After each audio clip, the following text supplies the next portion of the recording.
This is Cast of Wonders, the young adult fiction podcast featuring stories of the fantastic. Welcome! Episode 682. I'm Catherine Inskip, your editor and host. Our story for today is The Bear Wife by Catherine George, which was first published in Metaphorosis in February 2019. Catherine George lives on Vancouver Island with her partner and 3 children. In 2018, she returned to writing after 10 years away and now writes short speculative fiction of all types. An up-to-date bibliography can be found at cgfiction.com. Her work has previously appeared in Clarkesworld, Auger Magazine and Flash Fiction Online, among others. She can be found on Blue Sky as @katgee.bsky.social. This story is narrated by Samantha Loney. Samantha Loney is a Métis filmmaker and podcast producer from the Laurent Sauvage and McGregor Reel families. She is a graduate of Vancouver Film School. Samantha's podcast work has been featured on Canadaland, at the Victoria Arts Council's Levelling Up Breaking Down exhibit for International Women's Day, and on the Indigenous 150 Plus podcast. Her current podcast, Travelling Métis, can be found wherever you listen to your podcasts. This story comes with a content note in that it can be read as an allegory for postpartum depression. And now, we've a tale to tell.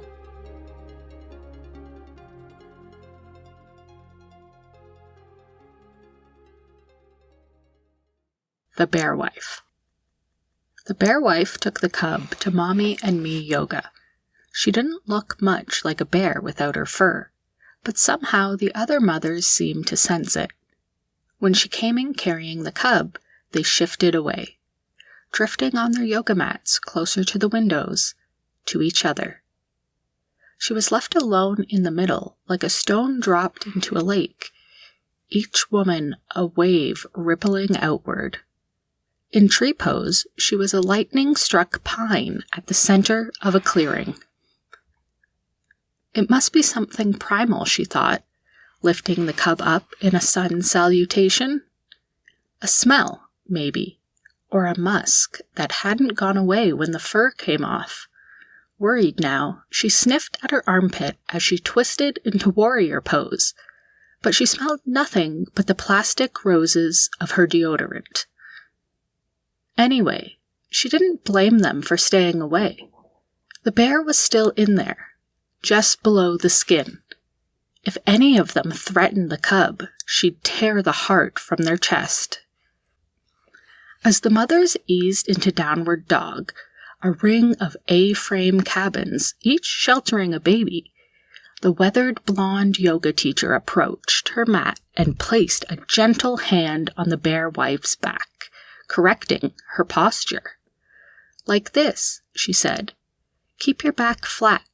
The hand pulled away, a bird taking flight, then settled again on the hunch of her neck. "Focus on pulling the shoulder blades together behind you." The bear wife didn't bother to tell her the hunch would never go away. No amount of focusing on her shoulder blades would remove the grizzly in her. Once upon a time, about 3 years ago, but who was counting, when the bear wife had been a real bear, she had done all the attendant bear things, hibernating, rubbing her back on fir bark, scooping quicksilver trout from a chill alpine lake with one swipe of her paw. Now her name was Sarah, and she bought organic and wore sunscreen to protect her weak skin from the sun. She found herself thinking back on that once upon time in the darkest hours of the night when the cub was up and nursing, slow and dreamy. She too was slow and dreamy. She picked up her phone and pointed it to the place where the human mothers went, the baby center forums, where Bear Mummy could ask about the color and quantity of the cub's poop, and receive 7 answers in 7 minutes. LOL, that's totally normal. My bub went 6 times yesterday, and it looked just like marmalade. But before she could navigate there, Her mind slipped back into the old patterns, the bear ways. The scent of her own cub's scat mixed with dry pine, the jammy squish of blackberries under paw, the raw-throated awk of ravens, the sound of high summer. Most surprising to her at this 3 years remove, all right, so she was counting, was how short the list of things she'd done back then was, and how optional they'd been. Of course, bears had to eat and hibernate too, but she'd eaten when there was food and hibernated in whatever den felt right. Now she had a to-do list on her phone that said ping when she forgot to do something, which was often, because why would she want to remember to run the dishwasher, or get her legs waxed, or buy more soy milk? The phone did the remembering for her. Ping, ping, ping. More diapers, it said. Vaccinations for Theo. And now, on doctor's orders, get out of the house. You can't just stay in bed all winter, the doctor had said when Sarah told him they were hibernating. He said it as if it wasn't even an option. Truth be told, she'd begun to think it wasn't. They'd barely left the condo through the coldest breath of winter. Barely left the bed, really. And she felt no better rested than she had after Theo was born. All she had to show for it was milk stains on the bed sheets. Go out, meet some mums, get some exercise, the doctor said impatiently. It'll help you feel more like yourself again. She remembered once seeing another mother with cubs across a valley bowl and turning right around to head back up above the tree line. No point in having too many cubs on the same territory, nosing after the same moths, hunting the same marmots. But apparently now, other mothers were on the to-do list. So after yoga, Sarah watched the women nurse in the change room, comparing notes. Do you pump? How's her latch? While she huddled on a back bench and wished for a cool glade where she could lie down and feed the cub, instead of having to crouch awkwardly over him. She could never remember where to put her arms, or his. Somehow there was always an extra hand in the way. A wary look around showed all the others knotted together with their babies too, like fallen logs tangled in the undergrowth on the forest floor. The doctor was wrong, she thought. She'd never felt less like herself. That night over sushi, Aaron asked about the yoga. So, you make any mum friends? He didn't say, did you behave like a human today? But that was what she heard. She was sure that was what he meant when he asked her whether she'd been to the gym, or cooked spaghetti al dente, or applied for a job at the pub around the corner. As if she were qualified to do that. As if she was qualified to do anything other than be a bear, really. Some things just seemed too human for her, no matter how she tried. Aaron didn't seem to understand that. He tried to teach her to drive before she'd gotten pregnant. 2 minutes in, she'd seen a squirrel and driven right up the curb into a mailbox. Yeah, a few, she lied, and took a bite of dynamite roll. She loved sushi. She had mastered chopsticks as she'd once mastered the art of digging up lily bulbs, and learned to enjoy the heat of pickled ginger and wasabi tingling on her tongue. I got some phone numbers. Oh, Aaron gave her a skeptical glance. So what? You're going to take him on some playdates? The cub in his bouncy chair batted at a toy. His concentration was ferocious. Yeah, maybe. Bears were not very good liars, or maybe it was just her. She'd found it was better to say as little as possible, to avoid tripping over some human thing she didn't know or understand. Maybe we'll take them to the pool. Go swimming. Erin said nothing, only took another avocado roll. She knew, that was why she'd said it after all, that he was thinking of that other pool, the cold pool in the deep green shadow of firs. It was there he'd first seen her in human form, the bear maiden bathing naked. It was there he'd found her fur. In bed that night, she pretended not to feel Erin's hand running over the curve of her thigh, not to hear him whispering, "Sarah," into the curve of her neck. His skin against hers felt raw, too close. The bear wife and her husband went to couples therapy. And does that make you feel afraid? About what it means for your relationship, the therapist murmured, one eye on Theo, asleep in his car seat on the floor. They were talking about commitment. They were talking about how bears don't mate for life. I guess so. Yeah, Erin said. It's like one day I'll wake up and she'll just be gone. Back into the woods. I hate that it feels inevitable. Did you think about that when you met?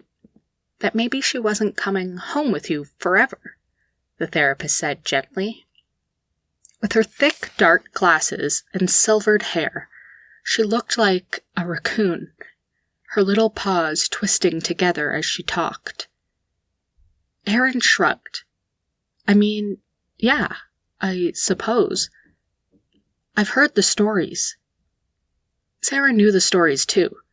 She'd read hundreds of animal wife tales since she'd left her fur.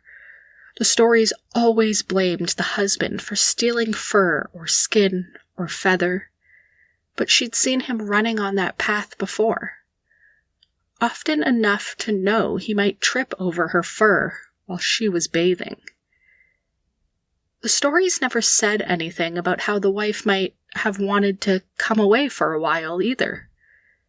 Sarah had wanted to come for, well, after all, why did anyone leave home?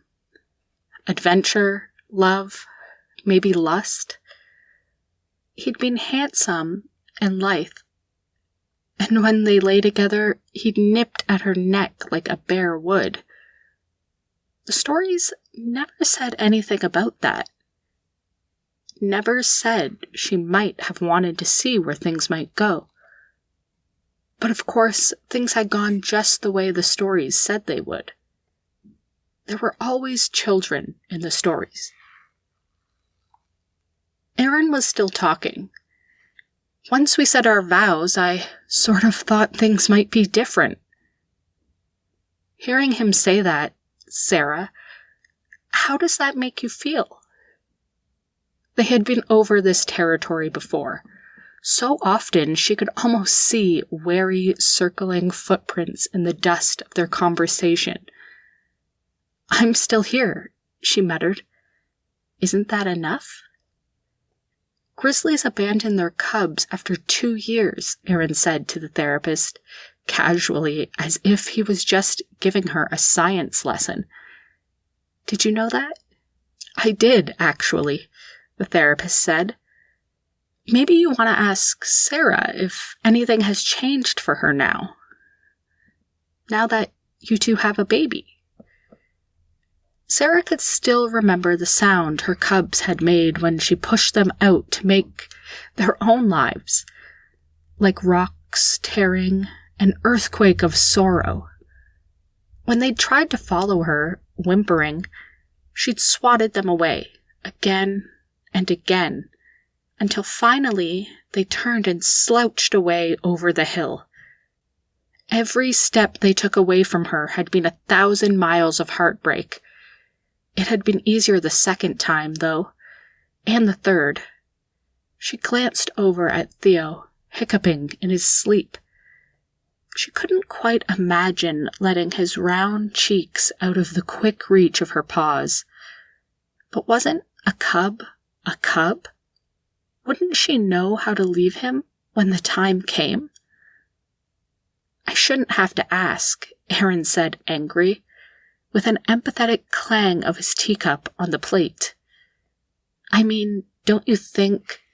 Theo bolted awake with a growl, then began to wail. Well, I think that's time, the therapist said, with a sigh. Should we pick up their next session? The cub woke up again and again in the night, crying out for her. Sometimes Sarah woke up, dizzy, as if she were staggering out of the bearskin and back into her human form. She carried Theo from the bassinet into the bed, nestling against him so that his steady breath kept time against her chest, holding her in her skin. In the morning, Aaron groused about the size of the condo. There was only one bedroom for the three of them, which seemed right and usual to Sarah, but left Aaron testy. I can hear him crying, even with earplugs, he said as he brushed his teeth before work. It surprised her that humans were so vain about their useless teeth, but she appreciated the mint flavor of the toothpaste. I'll be falling asleep at my desk this afternoon. Let's get a bigger place then, she said, shrugging. Can't afford it, he said. Not on just one income. Bears had no concept of personal property. Each bear had a territory stamped out on the land, true, but the paths crossed and tangled, and she remembered sitting with other bears to dig up little bean spouts revealed by a glacier's slide. But more and more she'd felt hemmed in with the other bears, like seedlings choked for light on the forest floor. More bears in less space. Railway tracks on one side and a road on the other. Bears have a housing crisis too, she said to Aaron, and he laughed. At least they aren't paying $2,000 a month for it. She took the cub to visit the bones of the short-nosed bear at the Natural History Museum. The huge bear was frozen with one paw extended, spearhead claws slashing at empty air. Sarah liked to come here to think. The skeleton felt like the closest thing she had to a relative in the city.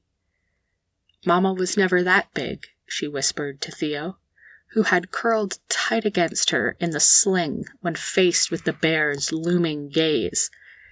And my teeth weren't that sharp, or my claws that long. You would have liked me. Well, she thought, that part probably wasn't true, but better he imagined her as cuddly. He squeezed her finger in one chubby fist, as if he understood. The short-nosed bear had been extinct for 12,000 years. She, the sign said the bones were from a female, had spent an eternity out of her fur. Did you get used to it after a while? Sarah murmured. The bones didn't answer. They never did. The stories all said she would go home again. That was the ending she'd expected when she'd come down from the mountains. For all she'd thought about it, at least. Really, she just thought she'd play at human for a while. Had things changed? She pondered the therapist's question, wondering when exactly a change would have happened. When Theo had rushed out of her, squalling naked and heavy? When the doctor lifted him onto her deflated stomach, the weight of his body had hit like a rock slide. Now, when she cradled Theo's sleepy head against her chest, she felt the weight of time in her arms. 4 months old now, and he wouldn't be full-grown for years and years. So much longer than she'd spent with her other cubs. Longer even than she'd been a bear. She hadn't expected that to matter. As she turned to go to the exhibit on the invention of the steam engine, she saw a dark-haired woman sitting on a bench near the Children's Fossil Exploration Station, one eye on a toddler digging in the sand. There was something familiar about her, or maybe the look in her eyes. It reminded Sarah of things she'd seen staring back from her own mirror. On impulse, she sat down on the other end of the bench. The other woman looked up and gave Sarah an appraising look, then said, tentatively, "Bear?" Sarah nodded. "You?" "Snow goose." Now she could see it, in the way the woman held her head tilted to one side, in the long, reedy neck and thin lips. There was a sense of lightness that clung to her, as if a strong gust of wind could lift her, flapping into the sky. The other woman was called Maria, and the toddler was Cora. Maria had gone home with a woman she'd met when her flock stopped over at the bird sanctuary on their way south to Mexico. Her wife was an airline pilot. "She's away a lot," Maria said. "Goes all over the world." "You miss it? Your life with the flock, I mean?" Sarah asked. "I must, because I dream about flying every night," Maria said. "And it makes me sad to think Cora will never have wings." "And you? Do you miss it?" "Yes," Sarah said automatically, then paused, thinking of the wildfires tearing through the forests, of the bears caught raiding the trash bins behind the new townhouse development, and relocated. Or worse, of the way the brutal roar of cars on the highway had silenced the scream of the lynx and replaced the tap, tap, tap of the woodpecker. "Sometimes," she said slowly, "and sometimes not." Maria nodded, as if she understood. The toddler came over and wordlessly offered Sarah a fossilized fern. It looked a little like a feather, frozen in stone. The bear wife took the cub to story time at the library. The books at the library were insultingly off base about bears. She liked Honey fine, but wouldn't be making a fool of herself over it. And the idea of wearing a duffel coat was laughable. Instead, she showed Theo pictures of grizzlies in travel magazines. He reached for them, then reared back, startled, as if expecting to feel fur between his fingers instead of slippery newsprint. At the story time, she mouthed the words to row, row, row your boat, while watching the other cubs. Some could sit up, and some could roll over, and a few could pull themselves across the carpet, arm over arm, like beavers swimming in a pond. The other parents competed silently to see which baby could lie on their tummy longest without crying. When Sarah put Theo down on his tummy, he cried right away, surprised. She picked him up and pulled him against her, his ear on her heart. She knew how to teach many skills, how to raid a bird's nest, how to find the tastiest moths and white bark pine nuts, what a rifle shot sounded like from across the valley, how to pick a den by that ephemeral quality. The slant of light, maybe, or the curve of a fallen tree around the entrance. That made it match the taste of winter on the wind. Apparently, she didn't know how to teach Theo to lie on his tummy. "Mine didn't like tummy time either," whispered the closest mum, as if sharing a secret shame, like an acorn. Her baby was crawling now, an apex predator roaming among the other babies. Perhaps there was still hope for the cub. After story time, she tagged along with the other mothers to a coffee shop and drank an overpriced macchiato in an attempt to blend in, so she could offer Theo all the advantages that came with tummy time, with gymnastics lessons and sleep training. This time, after coffee, she got a few phone numbers. Maria knew how to drive. I drive stick too, she said, proud, and offered to teach Sarah. Nights after the kids were in bed, they drove around the gravel lot at the bird sanctuary, dodging wood ducks until Sarah was confident she couldn't be distracted by wildlife. When she swung Maria's little hatchback triumphantly out onto the road, the vibration of the pavement roared up through her feet, straight into her throat. Add it to the list of things she liked about being human, she thought. An incomplete list. Indoor plumbing, sleeping in, scalp massages, cappuccinos, the fact that she didn't need to worry about Aaron eating his own cub.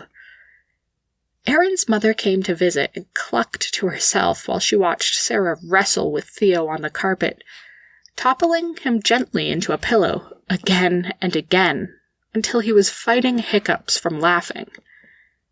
She could remember wrestling like this with her other cubs, knocking them into the long grass with the back of her paw. "He seems to like that, I suppose," Jillian said, sniffing. "But you know, dear, if you have questions about raising babies, you can come to me. It must be hard for you, fighting your instincts." "Sarah's a great mother, Mum," Aaron said, coming over to scoop Theo up and rolling his eyes. "She did raise 6 cubs, you know."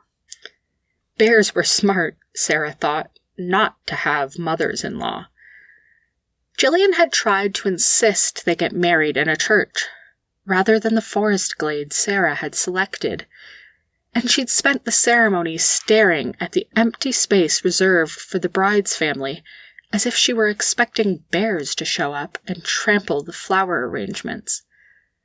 "Well, of course, nobody's arguing that," Jillian said, taking Theo and holding him carefully out at arm's length, as if she were trying to determine which parts of him came from the bear side of the family. "But it's different, isn't it?" In truth, Sarah didn't know what had happened to any of her cubs. Maybe they were all alive. Maybe they'd been hit by trains, though, or shot by poachers, or had starved in their dens after a lean summer. Maybe Jillian was right. Maybe it was different. Summer came, and with it the heat of the sun. Sarah hid the cub in the stroller, covered him in hats, long sleeves, the slick squish of sunscreen. When she pushed him down the path to the playground, the shade from each tree slapped her like a wet cloth. It bewildered her that humans were made so badly for living in the world outside. Sometimes at night, when she lay beside Aaron, feeling the animal heat of him against her back, she marveled that he might die if she locked him outside naked overnight. The same thought overtook her when she looked down in the purple twilight at Theo sleeping restlessly in his crib, legs twitching up and slumping down. The crib, this onesie, these walls and windows, all bulwarks built up against the death that lurked outside, waiting. She could never take him to nestle down at the base of a burnt-out stump all night. Instead, she watched him nap on the video monitor, counting his breaths in infrared. She took the cub to story time again and again. One day, Theo was the baby that roamed the library crawling. He was fast on all fours. He got that from her. At the playground, Sarah discussed sleep training and nap schedules with the other parents. One day, Theo was the baby that slept through the night. When the mums chatted about their lives before children, she found herself saying, I was a bear once. There was an owl dad in their playgroup, and a seal wife at swimming lessons. That seemed like an unfair advantage, she thought, as she tried and failed to get Theo to put his face underwater. I think you're better at parallel parking than I am, Erin said when she drove them to the farmer's market to get peaches and arugula and croissants. "Oh, I definitely am," she said. "You better let me teach Theo to drive, when he's old enough." The headlines were full of bears. A bear had been spotted on the beach at the lake, rooting through coolers, demolishing picnic hampers. The park ranger set out a trap, but the paper reported the crafty beast managed to avoid capture. Sarah chuckled at this. But the other stories were not so funny. A hiking trail was closed after a dog was mauled. A hunter shot a large grizzly that was a mainstay of photography tours. So-called problem bears were everywhere. But really, she thought, the stories were full of problem humans. Like the terrible children who threw bread and apples to a bear who came into their backyard so that the bear returned again and again, like a lapdog. The fate of the bear is unknown, as conservation officers are assessing whether it can be safely relocated. At breakfast, she saw Erin hastily drop the paper, slide the news under last night's pizza box. He avoided her eye, busied himself with offering the cub half a blueberry. "What was that?" "What?" he said, all puzzlement. Theo squealed and shook his high chair, reaching for the berry. "What was what?" After Erin went to work, she dug out the paper and found the story. A mother grizzly on the coast had mauled a man who lumbered too close to her cubs, trying to take a photograph. She had to be shot. For a long time after reading, Sarah sat holding Theo close, face buried in the moss, soft fuzz on his head. He whimpered and squirmed, trying to slip loose to crawl after a stray toy on the floor. She held him tighter, until he calmed and fell asleep against her, sweat pooling in the space between their hearts.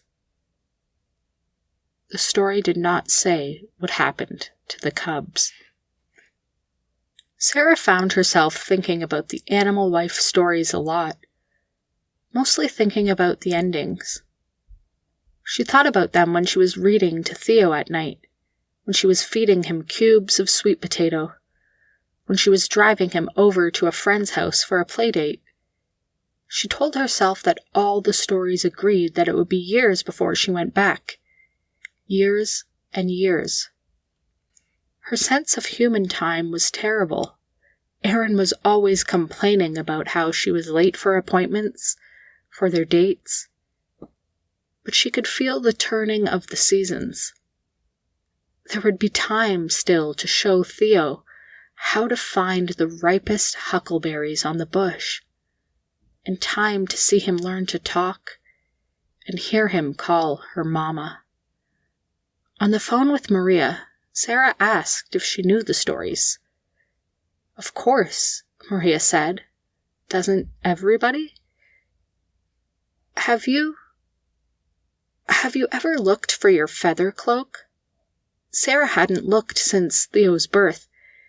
She'd looked before, a few times, even though she knew that wasn't how things worked, that she needed a child to find it for her. Of course, nothing had ever turned up. Not in the backs of the cupboards, or behind the dryer, or in the air vents. And she'd lacked the tools to bust up the drywall. No, not yet. Will you, though?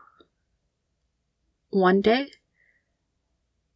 There was a long pause, and Sarah could hear Cora, in her bright birdsong voice, asking for a cup of milk.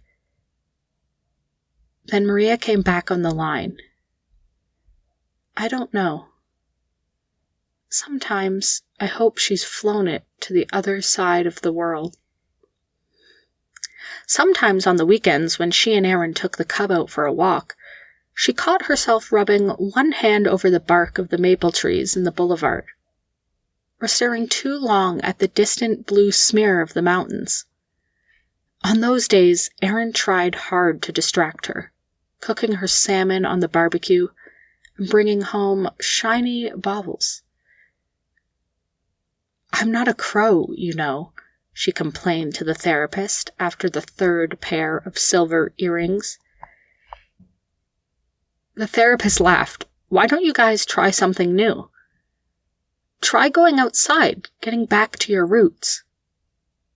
Go camping or something." The bear wife and her husband took the cub camping. At the site, Erin set about pitching the big orange tent, over-enthusiastically pounding in the pegs, and exclaiming over the view of the lake that lay shimmering, mirror gray beyond the gaps in the alders. "This is the perfect campsite," he said. "Bang, bang, bang.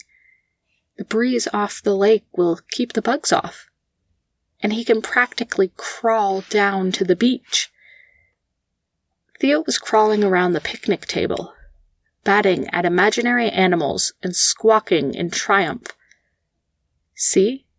Erin grunted, now huffing up and down on the pump for the air mattress.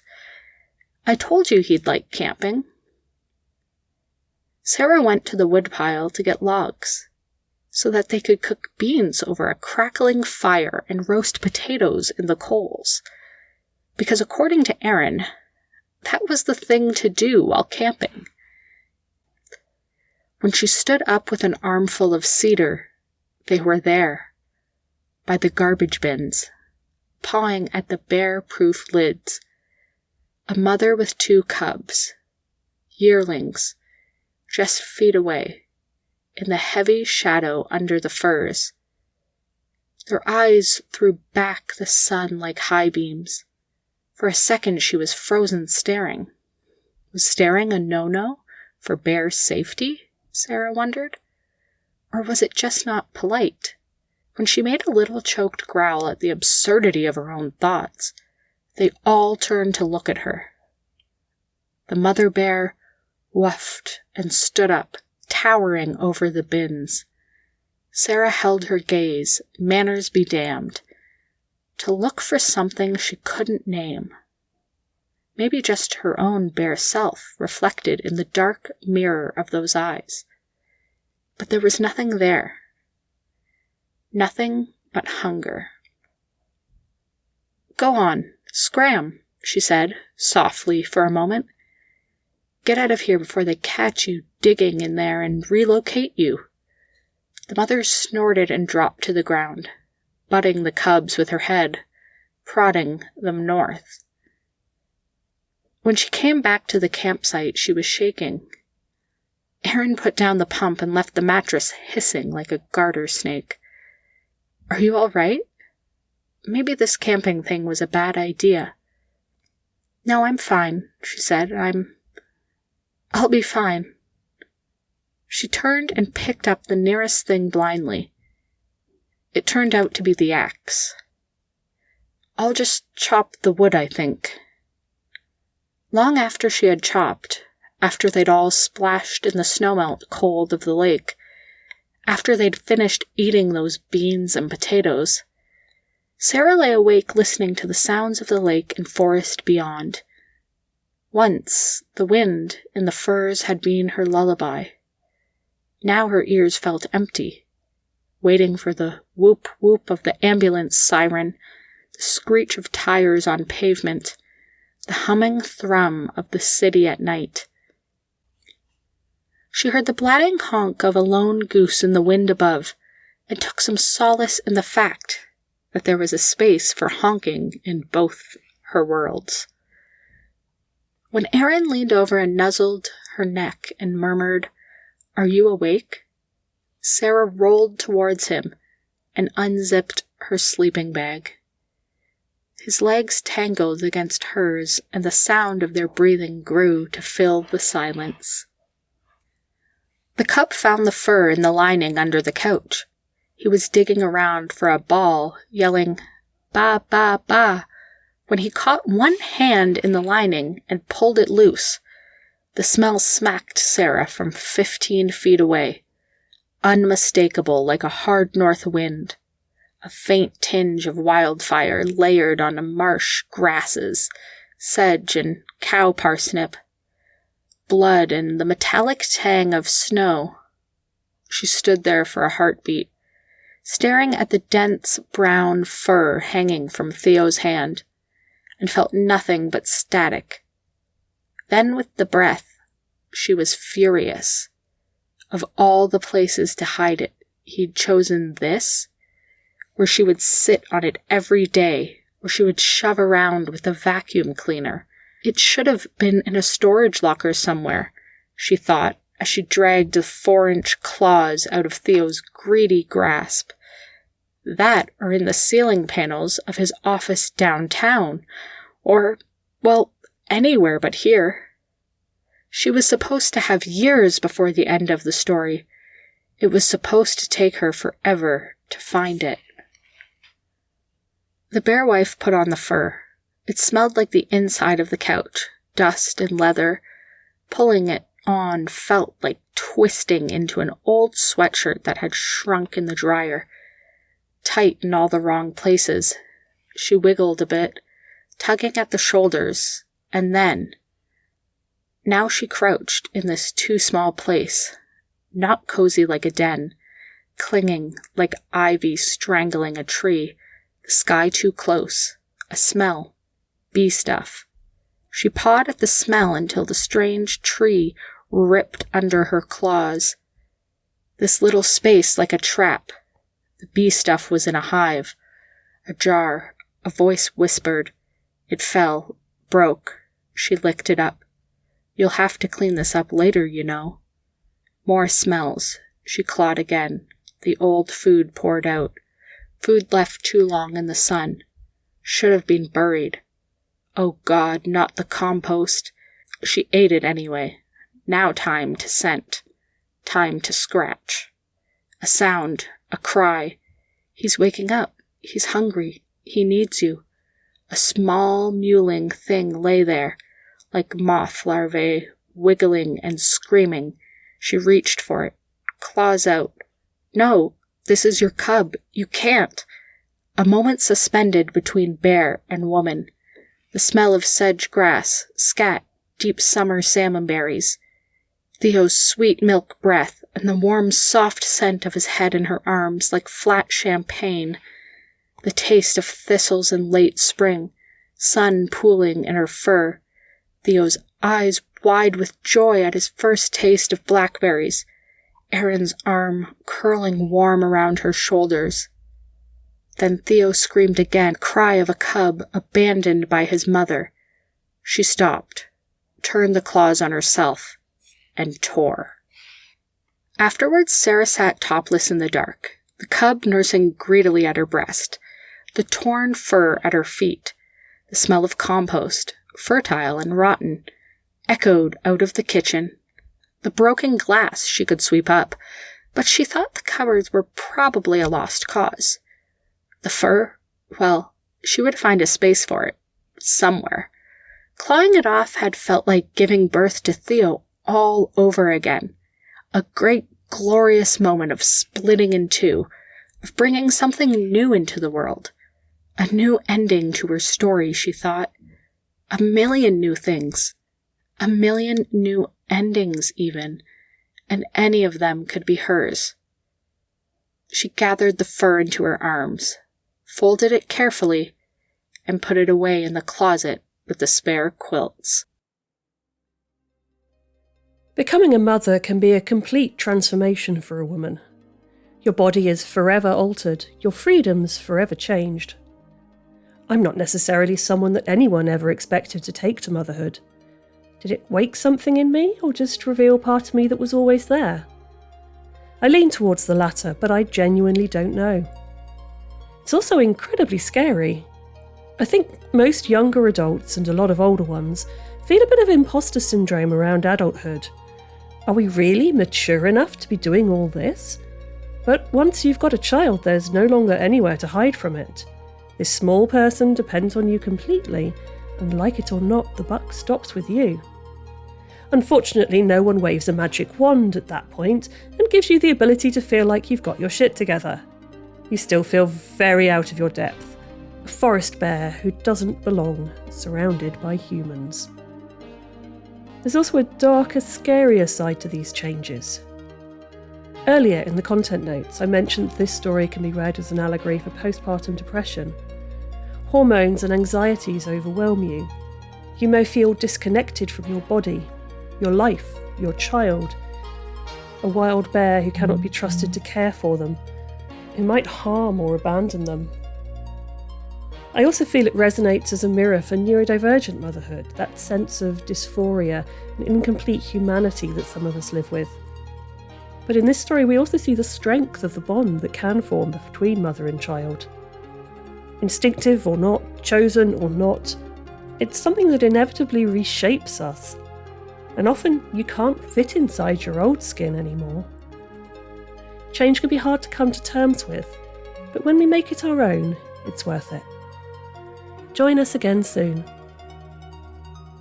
We love bringing you the best audio fiction week after week, but we can't do it without your support.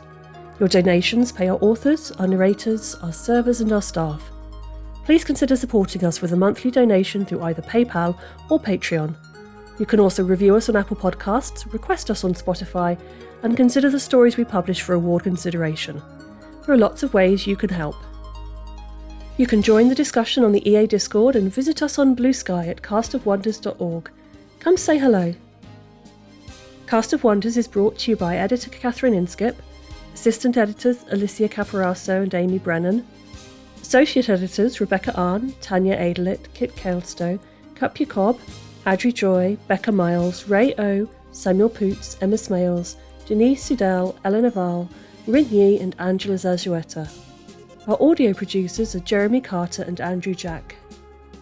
Cast of Wonders is part of the Escape Artists Foundation, a 501c3 non-profit, and this episode is distributed under the Creative Commons Attribution Non-Commercial No Derivatives 4.0 International License.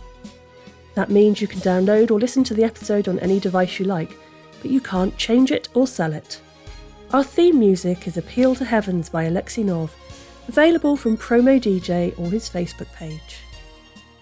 Thank you for listening.